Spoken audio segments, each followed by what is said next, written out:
Sabi ko nga po sa kanila, kailan kayo uwi? Pagpantay ng paa niya. Sabi niya, hindi naman kami doktor, wala tayong magagawa, di tanggapin na natin ganyan. Sabi nila, hindi ko alam, ano ba itong mga kapatid ko? Tapos dalawang kapatid mo pa, may sakit, no? Ba't kami pinaparusahan ng ganito? Hindi ko na alam ang gagawin ko.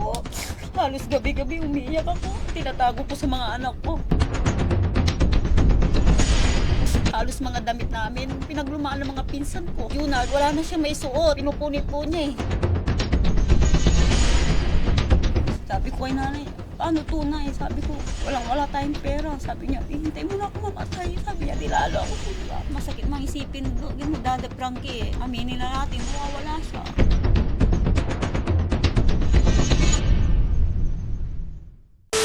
Yun, mga kababayan, mga kabarangay.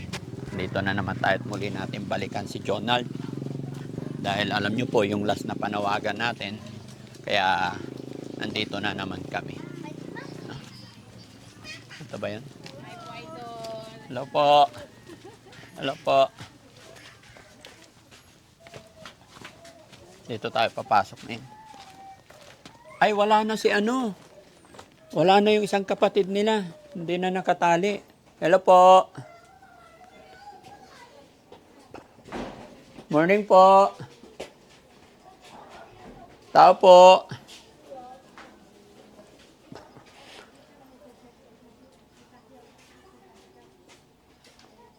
Si nanay. Hi ma'am, good morning po. Good morning po, Daddy Frankie. Oh, kumusta po? Okay naman po. Oh, bumalik ako dito kasi yung last na punta ko dito, inabutan ko doon si Jonald tsaka yung isang kapatid dito. Opo, Ano po kayo? kapatid po. Kapatid kayo ni Jonald. Magandang araw po. O, ganun din po kayo. Kumusta po yung kapatid nyo nakatali dito? Pinakawalan ko po siya ngayon, tatahimik naman siya eh. Ah, tahimik na. Pag nagwawala, doon ko po siya tinatali. Ay, Kasi ganun. lumalayo po siya, hindi ko na siya mahagilaw. Kaya tinatali ko na lang po. Ah, okay. Kailan nyo siya pinakawalan? Kanina po, pinaliguan. Ah, naligo naman. Ano pangalan nun? Jackie Lu po. Oh, tama. Si Jackie Lo. Buti nandito kayo ngayon, ma'am. Opo, ako po yung nagbabantay kay nanay. Kayo na po nag-aalaga. Malayo po yung dalawang kapatid ko po. Mabuti naman may nag-aalaga. Kumusta na si nanay? Nandun po, nakahiga. Hindi, nakabangon eh. Binahon ko to uminom po ng tubig. Ah, kumusta na si nanay? Pwede pumasok, ma'am? Sige po, Pwede pasok tumuloy? pala po. Opo, pasok pala kayo. Okay.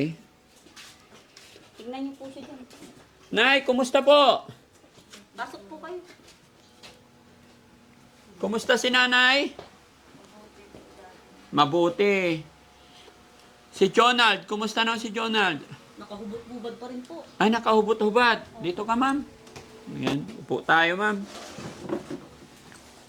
Anong pakiramdam ni nanay? Oh, nag-iba na yung kulay ni nanay, ma'am. Sa vitamins po. Pinainom ko siya vitamins. Yun lang pong niresita ng doktor sa kanya. Vitamins lang? Opo. Tinatanong ko, Dok, sabi ko, ano papanin kong gamot? Wala. Sabi ko, Wala? Bakit wala? kasi mataas na daw po masyado yan. Sabi niya, masyado nang malala daw po si nanay. What do you mean masyadong malala? Nablangko na po yung utak ko. Nung sinabi niyang malala, umiyak na ako. Umiyak na rin si nanay. Hindi ko na rin po naitanong kung anong stage na talaga siya si nanay. Babalik pa po kami itong sunod na buwan po. Doon tatanungin ko po ngayon. Nay, ay, ma'am, pwede bang ano, tignan natin si Jonald? Opo. Samahan mo ako. Laking problema to mga kababayan.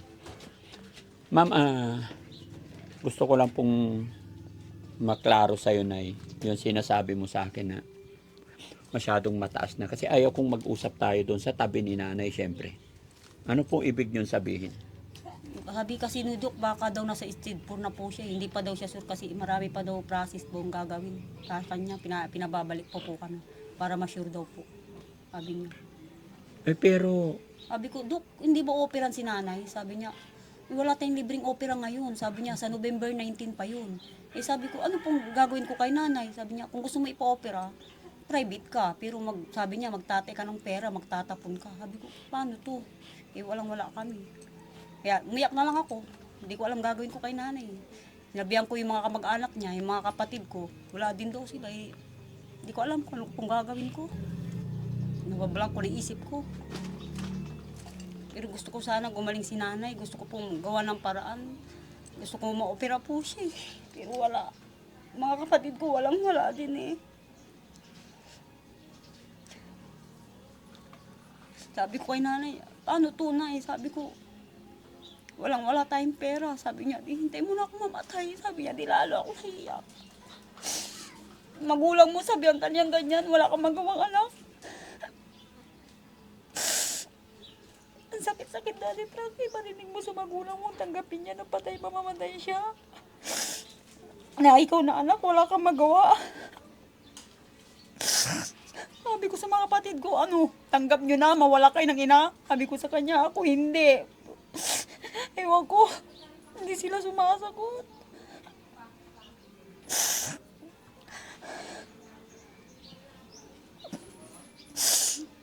Pero si nanay, sinabi niya, Sabi niya sa akin, pabayaan mo na lang ako, intindi mo na lang yung dalawang kapatid mo kung wala ka na magawa. Sabi niya sa akin. nag-iba na kasi yung kulay ni nanay. Nung last na punta ko dito, medyo namayat na siya, oo. Pero ngayon, nag-iba na naman ang kulay niya. Hindi po siya kumakain. Minsan pinipilit ko pa. Yung may nagbigay po sa kanya, nagdunit sa kanya blender. Kaya po, biniblender ko yung pagkain niya. Ayaw na niyang kumain. Kumakain, isa, dalawang subo. Pag naparami mo, susuka niya, ilalabas niya. Sabi ko, Nay, ba't ganyan? Parang ayaw na tanggapin ang bituka mo. Sabi niya, hindi siya kumikibo, umiyak lang siya. Umiiyak na lang siya.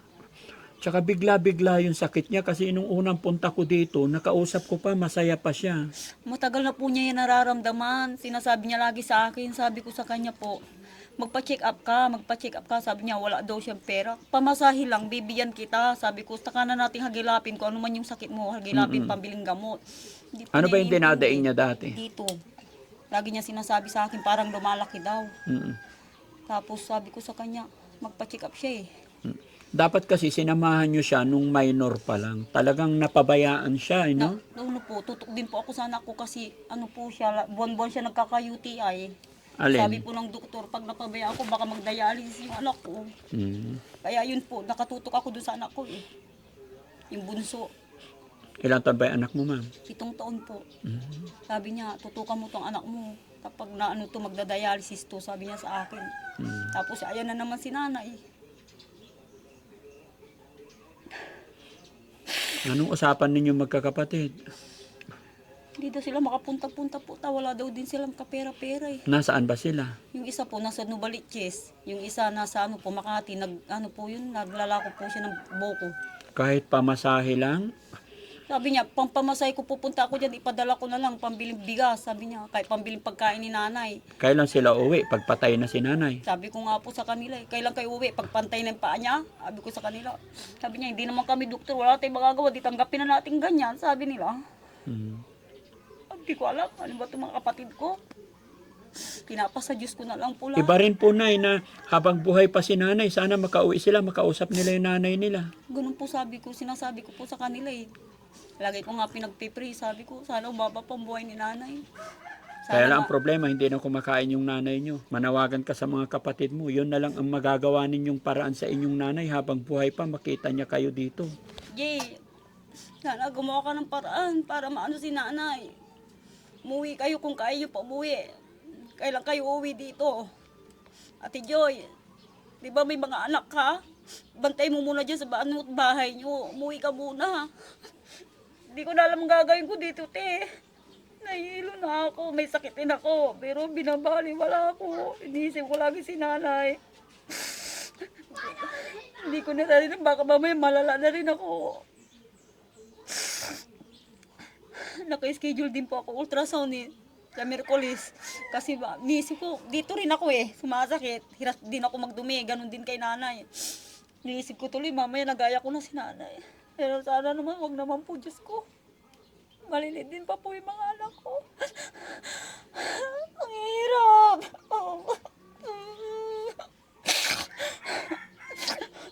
Ang hirap na maging mahirap. Bakit ganito? Patawarin ako ng Diyos, pero lagi ako nagtatanong bakit ganun? Bakit kami? Anong kasalanan namin? Anong kasalanan ng nanay ko? Tapos Hindi dalawa naman po pang siya masamang tao. Tapos dalawang kapatid mo pa, may sakit, no? Ba't kami pinaparusahan ng ganito? Hindi ko na alam ang gagawin ko. Hindi ko na alam. Halos gabi-gabi umiiyak ako. Tinatago ko sa mga anak ko. Hindi, mga anak ko na ano na rin sa akin. Wala din po magawa. Isa lang po kasi anak ko nagtatrabaho. Lahat sila nag-aaral pa po sila eh. Nag-working student para sa ang hirap ng buhay. Makaahon sila kahit papaano. Hindi sila magaya sa akin. Nagsisikap sila makapagtapos, Daddy Frankie. Para malagpasan tong hirap na to. Sabi ko kay nanay. Antayin mo lang makapagtapos yung mga apo mo. Sabi ko, kahit pa paano makakatikim ka ng ginhawa, hindi ka lalagi puro hirap. Pero mo kung hindi na yata na mo, hindi natin yun. 4 na taon pa bago matapos yung isa. Doon ko lang matutulungan ng nanay ko. Sabi ko, kung pwede lang iwan ko siya, magtrabaho ako para sa kanya. Pero wala pong may iwan. Minsan nanghihingi na lang ako sa barangay namin pang biling bigas para may makain lang kami. May mga kagawad din po nagbibigay sa amin. Naawa sa akin. Pambili daw ng ulam ni nanay. Hindi ko na... May isang kagawad na isang araw nag-abot sa akin. Para na kami kawawang-awa. Pag pwede mo pa yung ano, yung daga na hirap. Aabutan ka ng pambiling bigas, pambiling ulam, pambiling kanin ni nanay, pambiling gamot. Lalo ako nahirapan, lalo ako naawa sa nanay ko. Sa tingin mo ganito, para akong matino. Pero sa kalikod-likod nito, hirap. Halos mga damit namin, sa totoo lang, Daddy Frankie, pinaglumaan ng mga pinsan ko. Si Junard, wala na siya may suot. Kasi pinaglumaan ng asawa ko, binigay ko na sa kanya. Pinupunit po niya eh. Pinupunit ni Opo, Jonah. pinupunit. Tapos yung tae niya, lagay niya sa baso, kinakain niya. Sabi ko, wag mong kainin, ibabato niya sa akin. Kaya minsan hindi naman sa pag-ano, inis ko, hindi ko na siya pinapakain, naiinis ako sa kanya. Minsan pinupukpuk ko, hindi ko na alam gagawin ko sa kanya. Tapos, sabi ko sa kanya, tulungan niyo ako. Sabi ko, nahirapan na ako kay nanay. Tapos yung anak ko pa, tapos kayong dalawa. Sabi ko, sumasabay pa kayong dalawa. Pati si Jackie Lo. Upo, sisigaw yung isa. Mamaya tatahimik, susugoy na naman tong isa. Ang ginagawa ko, hinahatak ko na lang yung kapatid ko, tinakadena ko na lang po siya. Kasi nalakad siya kung saan-saan, tapos mapapalayo na siya. Isang ko naman siya hahagilapin. Yung Yung mga asawa ko nakaraang may punta ko asma. dito, mga nakaraang punta ko, tahimik lang si Jackie Lo. Ba't ngayon parang lumala? Napabayaan na rin. Napabayaan po mula nung nakumpain si nanay. Asawa ko kasi, nagro-rolling siya para may pang-araw-araw kami. Tapos, may asmak din kasi po yun. Hindi siya pwedeng malayo rin na maglalakad. Sino? Yung asawa ko po. Kaya pag kinakausap, parang gumaganon-ganon siya kasi meron po siya asma. Lahat kayo dito may sakit. O nga po, hindi ko po alam. Si Jackie Lo, ano yun? Paano nyo siya inaalagaan? Pag gising po sa umaga, luto po ako ng almusal mga bata, papakainin. Minsan kasi ayaw siyang kumain. Pag sinabi niyang gusto ko pritong isda, sabi niya, kailangan pritong isda. Pag binigyan mo siya kahit anong prito diyan o langgunisa o ano, ayaw niya. Kahit pilitin mo siya, ayaw niya. Wala ba siyang naiinom na gamot para maging maayos? Meron po, ewan ko po, bakit parang ganun? Ang tagal na po yan dinadala ni nanay sa mental. Ba't walang nag-i-improve? Parang walang nangyayari. Kaya po sabi ko, gumaling lang to kahit ito man lang mga kapatid. Kahit isa man lang gumaling sa kanila, makatulong man lang sana sa amin. Sige na yun, no? Si, Jonard.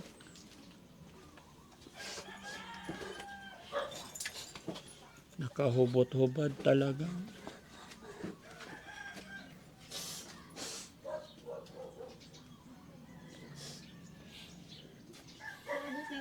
Papunta na dyan sa bubong, nandiyan sa lagi sa bubong. Nalagay niya sa bubong. Hinagis po niya dyan eh. Kahit ikumot niya, ang ginagawa ko, kukunin ko po yan, tapos susunugin ko na lang, tapos puro tayan. Hindi mo na rin po yan magagamit. Pag tinanggal niya asin punit-punit, durog-durog, wala, hindi mo na po siya mapapakinabangan, kaya sinusunog ko na lang po.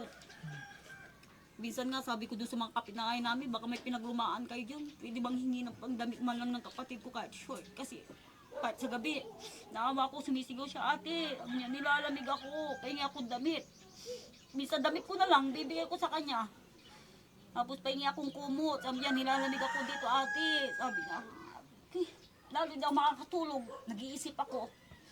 Sabi ko, ano ba, ako na rin, bumigay na rin. Tapos, ano kaya ang buhay nitong dalawang to? Minsan, hindi naman sa pag-ano, Daddy Frankie, sabi ko, okay, Lord, tulungan mo ako, anong gagawin ko na to sa dalawang kapatid ko. I-guide mo po ako. Ituro mo sa akin saan ako pwedeng lumapit. Turo mo sa akin kung ano pong gagawin ko pa. Hindi ko na lang po Hindi ba kayo lumapit dito sa government natin, sa gobyerno natin? Lumapit po ako, Daddy Frankie. 2,000 lang pong binigay nila eh. Hindi, sa DSWD para madala sila sa pagamutan. Dati po, dinadala po nila yan. Libre po sila. Pero may mga process pa po silang hinahanap ngayon eh. May, ano po mo, wala na talaga akong kapera-pera eh. Lalo pa ngayon, ganyan sitwasyon ng nanay ninyo.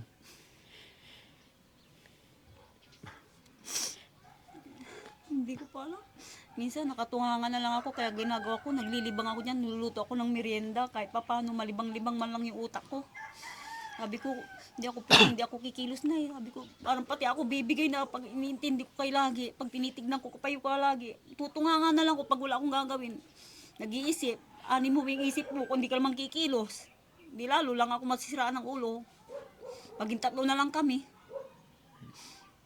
So, ibig mo sabihin ay natanggap mo na kung ano mangyayari sa inyong nanay ngayon? Tanggap nyo na magkakapatid? Sana po may tumulong po sa amin. Sana tulungan na lang po si nanay. Kung sino man po gusto yung tumulong kay nanay. Gusto ko pa pong umaba ng buhay ng nanay ko. Gusto ko pa po siya mapagamot. Yan ang hirap. Ang problema kasi na sabi ng doktor, huli na. Masakit mang isipin, Daddy Frankie, aminin na natin, mawawala siya. Wala, ang masakit kung makikita mo siya, unti-unti siya manghihina. Sabi kasi ng doktor, wala ka na magagawa, sabi niya sa akin, kung hindi mo maano to nanay mo, hintayin mo na lang siya, sabi niya. Hintayin na. Ano pong hintayin, Dok? Sabi ko, manghihina siya, sabi niya, babagsak yung katawan niya, tapos mananakit yung katawan niya, kaunti ng kaunti ang pakainin niya hanggang mangangayayat. Sabi niya, bibigay ng nanay mo. Kahit anong pilit ko eh. Bibila ako ng prutas, kahit isang man lang mansanas, kakayudin ko. Niluluha niya eh. Katas lang din ang kinukuha niya. Sabi ko, ano magigiling ng bituka mo? Kung ganyan pilitin mo na eh. Sabi ko, isipin mo na lang yung dalawa. Sabi ko, dapat magpalakas ka. Kasi sabi ko, nairapan na ako sa dalawa eh. Tulungan mo ako. Sabi ko sa kanya. Sige, Nay. Ganito, pasok tayo doon sa loob, Nay. Huh? Nay, kaya po kami bumalik dito dahil nung last na punta ko dito, isa nanawagan si nanay, humihingi ng help. Kaya sa ating panawagan, may mga kababayan tayong tumugon. So, matanong ko lang, Nay, no? Yung last na punta namin dito na pagbigay si Daddy Frankie ng 6,263 na karating din po ba yan sa inyo? Opo, binigay sa akin ni nanay. Anong ginawa niyo po? Nga po, pinacheck up po si Jackie po sa Mandaluyong. Pamasahe po 700. Pinakain ko din po yung driver. So ibig sabihin pumunta kayo ng Mandaluyong? Opo, si Jackie po. Dinala ko po. Kasi Okay. ngayon, yung nabutan niyo po siya nakakadena, wala na siyang gamot. Sa Binlok po. Ah? Sa Binlok. Sa Binlok, hindi sa Ay, Mandaluyong? sa Binlok, ano ba yan? Saan niyo po dinala si Jackie? Sa Dagupan. Sa Dagupan. Okay. Buti pa si nanay, malakas pa memory ni nanay. No? Laban lang tayo, Nay. Nay, mag-pray po tayo. Gaano kahirap, gaano kasakit yung pinagdadaanan natin? Opo, Daddy. Sobra-sobra. Pero alam po ni God ang lahat. Ano po?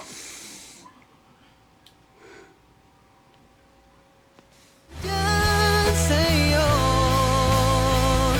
ang tunay na kaibigan, tutulong sa iyo. Daddy Frankie, handang sumalo ng mga luwang di mo na kayang itago. Gusto mo pang mabuhay, Nay? Kaya na sabi ng anak mo po, hindi nyo na tinatanggap yung mga pagkain. Hirap po ako kumain. Hindi ka na makakain. Nakakain naman po, kaya lang kaunti lang. Dapat, Nay, nung maaga pa, napacheck up ninyo si nanay. Napakahirap talaga pagka pupunta tayo sa ospital, pag malala na. Sisisi nga po ako, Daddy Frankie. Nagsisisi ka po. Binabaliwala ko siya. Binaliwala mo siya noon nung Iniisip nagsasabi. ko po lagi yung mga anak ko kasi tukukusa ko sa mga anak ko. Lalo dun sa bunso nga po. Kaya Ngayon, Nay, kahit anong iyak natin, Wala na. Malala na daw po siya. Kaya pinauwi na ng doktor. Opo, pinasapasan na lang po kami. Ikot na lang po sa buwan-buwan pong check-up. Sabi po ng doktor, buwan-buwan mo na lang siyang dadalhin dito, ipapacheck up mo na lang siya. Sabi niya, Dok, sabi ko, paano kung biglang sumakit yung sa tiyan ni nanay? Sabi niya, painumin mo lang ng pinamik. Sabi po sa akin. Pagkain nga, hirap ng lunukin eh. Dinudurog ko po. Tinuturo. Kasi pag ganun, hindi niya malunok. Nahirapan po siya. Sige. Basta masasabi ko lang na mag-pray lang tayo. So ayun mga kababayan, mga kabarangay, update ko lang po sa inyo about sa pamilyng ito. Hindi rin po makapagsimula si Daddy Frankie dahil sa nangyayari kay nanay. Mas priority ngayon si nanay sa kanyang nararamdaman. Bagamat nakakalungkot yung sinabi ng anak ni nanay na ganito ang sitwasyon. So sa unang padala natin, bigay natin kay nanay na 6,000 is dinala na po sa pagamutan si Jackie. At si Jackie Lo po ay outpatient at sa ngayon hindi na po siya nakakadina.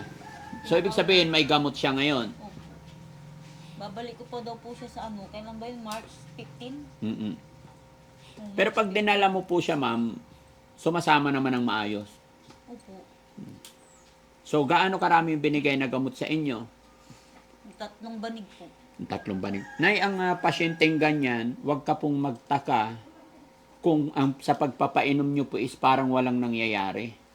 Sa tingin nyo at akala nyo walang mangyayari, pero may epekto po yun. Hindi lang po ninyo nararamdaman or hindi po agad-agad. Sa mga pasyente ninyo po, kagaya kay Jonald, tsaka kay Jackie Lo, kailangan ituloy-tuloy niya lang yung pagpapainom. Tsaka hindi sila dapat napupuyat, hindi dapat sila nagugutuman. Na na nakakain niya yung mga bawal sa kanya tulad na lang ng kape. Mm. Pag ganyan, nakakawala siya, magbabahay-bahay siya, dala-dala niya yung tasa. Kahit asong bagong panganak, di siya kinakagat, dire-diretso po siya sa kusina, nang may kusina ng mga kapitbahay namin. Binabahay-bahay niya, iniisa-isa niya yung mga kapitbahay namin dito, kahit tulog, papasukan niya yan, titipla siya ng kape.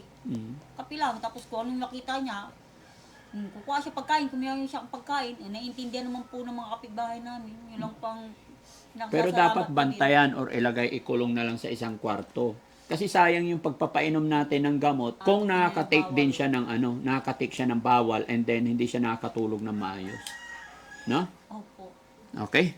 So kaya kami bumalik dito, ma'am, kasi po sa panawagan natin, unang tumugon is si Grace of God. Nagpadala po siya ng 5,000 pesos. No? Grace of God, thank you so much sa pinadala nyo.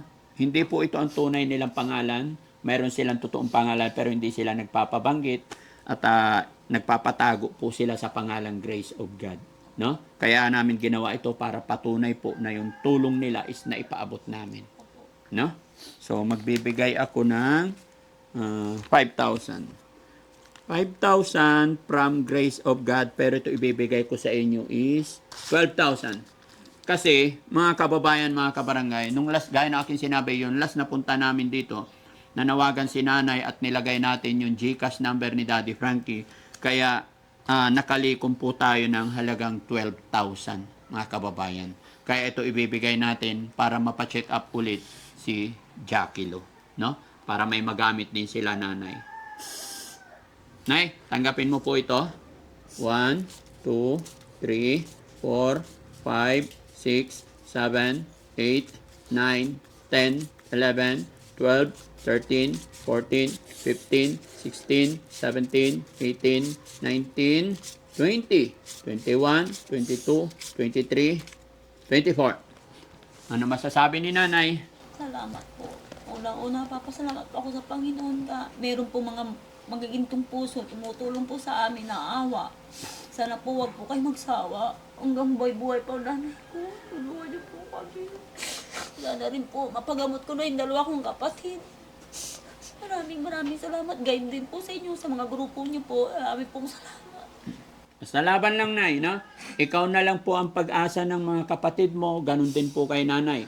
Sana wag mo silang susukuan. Hindi po. Step by step po. Sa ngayon, focus tayo kay nanay. Loobin nawa ng Panginoon na makabalik pa kami dito. So, ano masasabi mo kay Grace of God? Siya yung nagpadala ng 5,000. Sa grace of God po, maraming salamat. Sana po, patuloy mo pa kaming tulungan. Maraming salamat sa iyo. At syempre mga kababayan, mga kabarangay, gaya na aking sinabi, kaya po tayo nakalikom ng halagang 12,000 ay dahil sa GCash na nilapag natin. Kaya sa lahat po na nagpadala, hindi na namin sila mabanggit ang pangalan kasi kusa na lang po talaga silang nagpadala sa GCash natin. May 100, may 300, may 50, may 100. Pero gaya na aking sinabi, yung 100 ay napakalaking bagay, 50 napakalaking bagay. Kaya ito nakabuo tayo ng 12,000 pesos at napakalaking tulong po ito sa pamilya nila. Gaya nga lang ng pinadala natin 6,000 nakaraan, napacheck up na po si Jackie Lo at may iniinom ng gamot. Kaya lang hindi naman po ganun kadali, hindi ganun kabilis. Basta kailangan natin tuloy-tuloy lang, no? Kaya mga kababayan, mga kabarangay, sa mga panood ng video ito, sa lahat po na nagpadala through GCash para sa pamilya ni Jonald and Jackie Lo at saka kay nanay, maraming salamat po. I-bless po sana kayo ni Lord at pasensya na kayo, hindi ko na kayo mabanggit lahat dahil yung mga nagpadala na iba hindi na rin po sila nagsabi. Pero alam ko po, dahil isa lang ang ipinanawagan ko nung time na yun at ito po yung dumating, yung halagang 12,000. No? So maraming salamat. Nay, laban lang po, Nay. Ayoko na yung kausapin ikaw para hindi ka masyadong mapagod. Ano po? Ano pang... Sa nagbigay sa amin, natulong po sa inyo. Sige po, Nay. Napapanood naman ng mga kapatid mo to, Nay, yung mga una namin punta. Opo, nag-ano po sila sa inyo, nag-ano po, nag-share, nag-ano po sila. Si J.D. Guzman, saka si Jocelyn Balayo po. Hindi mahalaga yung ma-reply or ano, Nay. Ang gusto ko lang sana magawa ng paraan ng mga kapatid mo na makauwi sila. Opo. Mag-usap-usap kayo magkakapatid. Opo. Wala na pong silbi yung iyak natin. Wala nang silbi yung present ninyo Sabi ko nga po, kung huli na ang lahat. opo. Ito yung pinaka-importante, pinakamahalagang oras. Yung makita kayo, makita ninyo ang inyong ina. No? Sana maintindihan nyo po ako. Sa inyo na rin po nanggaling kasi. Opo, sabi ko na kanila. Ani mo pa yung damo kung patay na yung kabayo. Sabi ko sa kanila.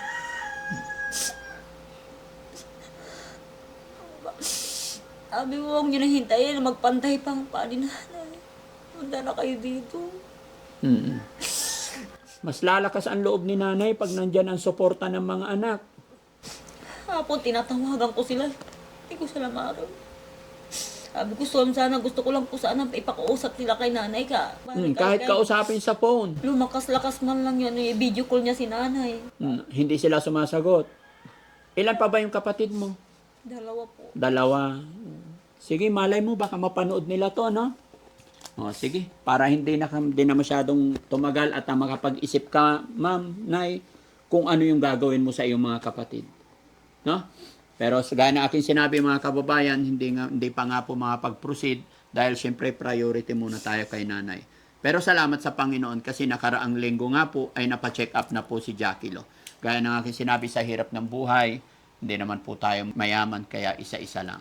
Kaya muli po mga kababayan, mga kabarangay, maraming salamat sa walang sawa ninyong suporta. Kung sino man po may mabubuting kalooban dyan, open po ang tulong na ngailangan po ang pamilyang ito. Sana makatulong pa tayo. Maraming salamat. Mabuhay po tayong lahat and God bless po. Lagi Frankie, pwede mo iyakap. Yes po. Maraming salamat. Laban lang. Ay, kapatid ko. Ha? Sige po.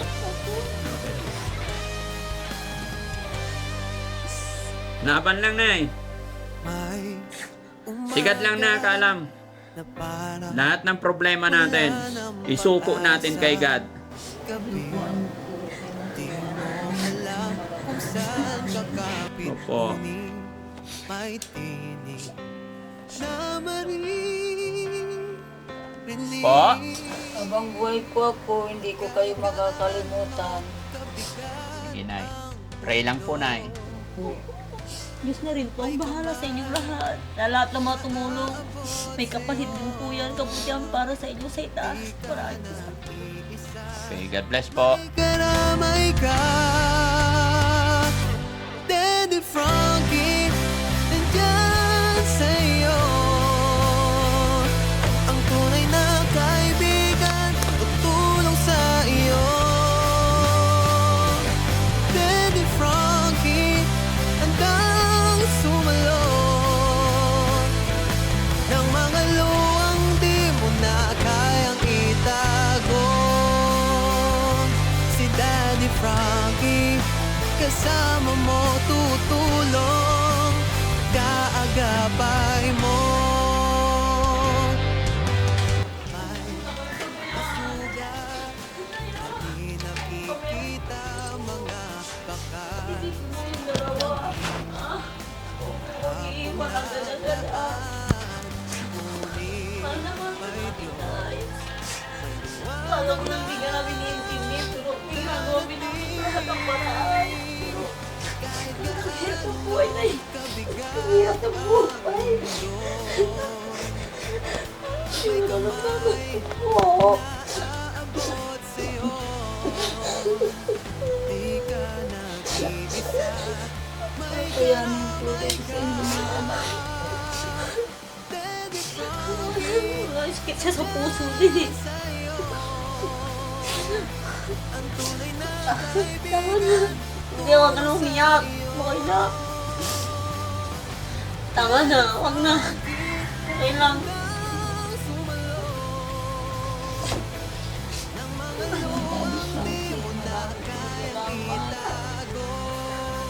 Maraming salamat po sa inyo lahat.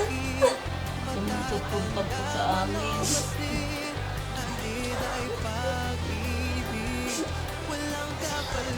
Nakasama mo na. Babay mo pang buhay mo. Hindi, isipin mo yung dalawa. Kahit wag na ako, sarili mo, intindihin mo. Magpalakas ka. Kung pinapakain kita, kumain ka. Kahit kunti, kumain ka. Sana yan.